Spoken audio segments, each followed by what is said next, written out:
दंडवत प्रणाम सुप्रभात सकलके जानाई आमार आंतरिक भालोबासा अभिनंदन। प्रत्येक दिनेर न्याय आजও আপনাদের কাছে চলে এলাম ভগবত দর্শন নিয়ে। চলুন আমরা বেশি কথা না বলে আমরা ভগবত দর্শন করে নিই। সর্বপ্রথম রয়েছেন আমাদের জগন্নাথ বলরাম এবং সুভদ্রা বোন, সঙ্গে কিন্তু রয়েছে সুদর্শন। চলুন আমরা গিরিধারীর দর্শন করে নিই। রয়েছেন রাধা কৃষ্ণ এবং মহাপ্রভু। রাধা কৃষ্ণের শক্তি তত্ত্ব আর মহাপ্রভু হচ্ছে রাধা কৃষ্ণের মিলিত তনু চৈতন্য মহাপ্রভু, সঙ্গে গৌরনীতায় রয়েছেন এবং গুরুবর্গরাও রয়েছেন।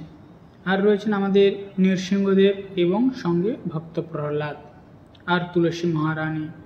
আর আমাদের এক মাস ব্যাপী আমাদের তুলসী দেবীর সুন্দর শৃঙ্গার করে প্রত্যেক দিন দুপুরে আরতি করা হয়, তো সেটিও দর্শন করুন এবং ভিডিওটি ভালো লাগলে শেয়ার